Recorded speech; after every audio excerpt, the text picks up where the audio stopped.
Journal de bord d'un organisateur de spectacle. Nous sommes aujourd'hui le mardi 3 mars et je travaille sur mon projet d'affiche.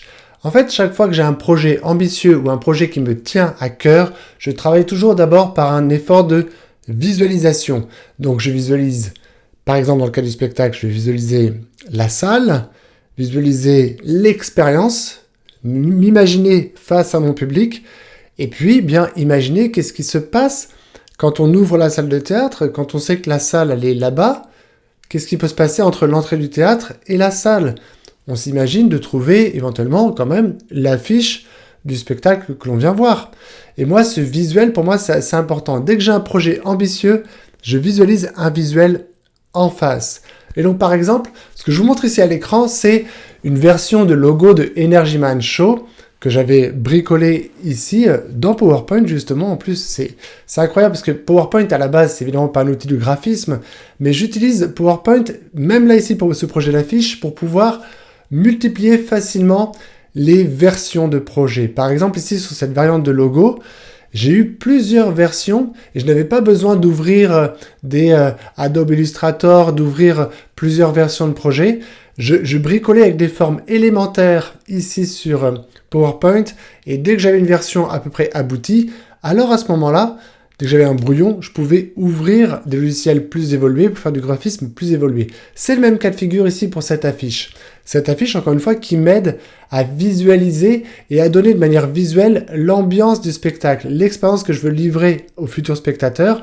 Elle est importante que dès l'affiche, on puisse la ressentir. Ensuite, je me suis dit, tiens, je vais faire une petite session de photos. Donc, replaçons-nous dans le contexte. Ça s'est passé avant-hier. Juste avant que j'emmène ma fille quelque part, je dis, allez, c'est dans 15 minutes. J'ai un peu le temps. Je mets un trépied sur place. J'ai mis une lumière derrière. J'ai tiré une toile de projection qui est dans mon salon, qui est derrière moi, qu'on voit ici à l'écran. Et je dis, allez ma fille, voici une chaise pour que tu puisses monter à hauteur de l'appareil et appuie sur le déclencheur. J'ai fait les réglages, ne t'inquiète pas. Appuie sur le déclencheur et tu pourras avoir la fierté d'avoir pris la photo pour l'affiche du spectacle de papa. J'avais une idée derrière la tête, c'est que cette photo-là, ce n'est pas utiliser une photo détourée de celle-ci comme étant le projet pour l'affiche, mais d'en faire une version un peu cartoon, comme on le voit ici à l'écran. Et encore, ce que l'on voit ici à l'écran, il me reste encore quelques ajustements à faire, notamment sur mon visage, pour peaufiner un peu cet effet cartoon. Bon, vous voyez, à ce stade, on peut se dire, il y a du perfectionnisme. Bon, oui, c'est assumé parce que pour moi, ce visuel, il porte un beau projet, donc c'est normal que je prenne du temps pour que ce visuel puisse être le reflet de ce qui va se passer le jour du spectacle.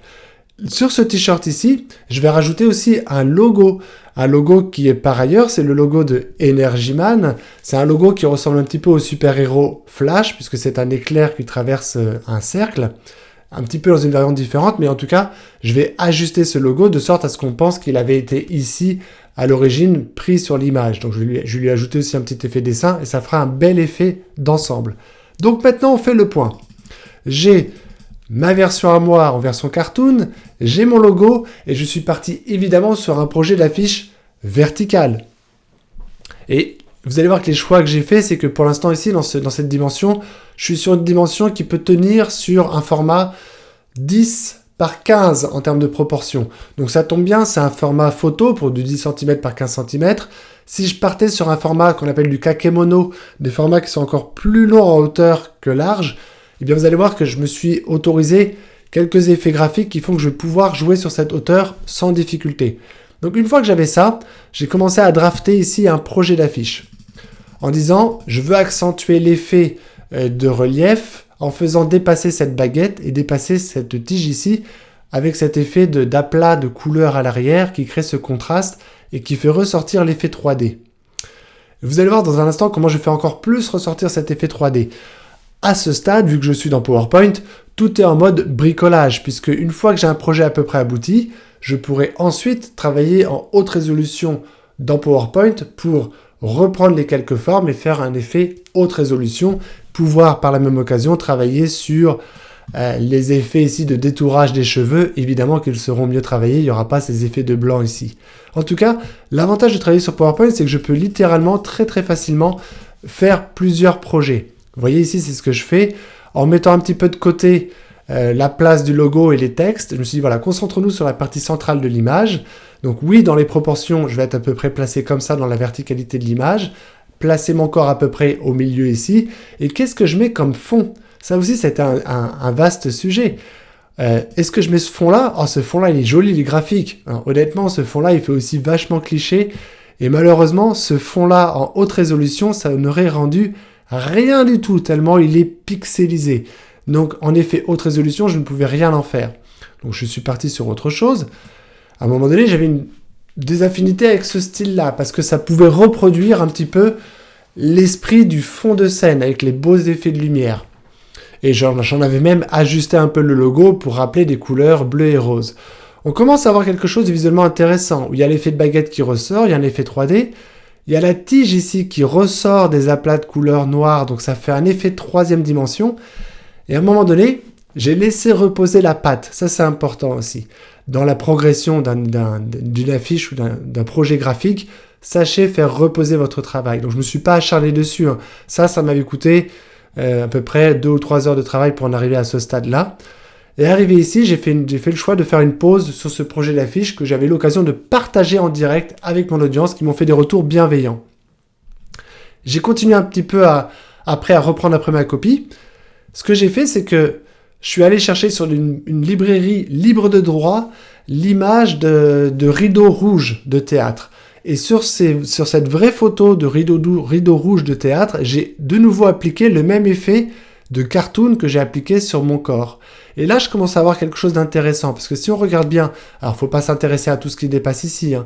Faut bien regarder à peu près le rendu ici dans sa version découpée. Il n'y a évidemment pas cette partie-là de l'image, mais il y a quelque chose de très intéressant, parce que si on se concentre ici, il y a un effet qui a accentué l'effet de 3e dimension de ce bras, ressort encore plus de l'affiche, de par le fait qu'il y a cet effet d'ombre sur le rideau ici. Là, on commence à tenir quelque chose d'intéressant en termes de projet d'affiche. Alors, j'ai continué un petit peu mon élaboration. Je me suis dit, tiens, est-ce que si je mettais les choses un petit peu en biais, comme on le voit ici, d'ailleurs, ce que je vais faire à ce stade, c'est que je vais même passer en plein écran.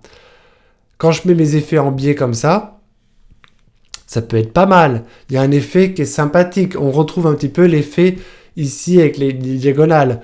C'est intéressant, mais dès lors que je veux commencer à mettre du texte en dessous ou au-dessus, il commence à se passer des petits trucs où ça ne va plus tellement, parce que ce texte est droit et il y a une arête ici courbe, et là ça commence à créer des choses un peu bizarres quand je commence à intégrer un peu mon texte. Alors je me suis dit, ouais, soyons raisonnables, revenons à des choses plus simples, et donc pour l'instant, en l'état de cette version d'affiche, dont je vais laisser reposer la patte et reprendre un petit peu plus tard, j'en suis arrivé pour l'instant à ce projet. Donc je suis ravi de partager dans mon tableau de bord de ce spectacle où j'en suis là aujourd'hui.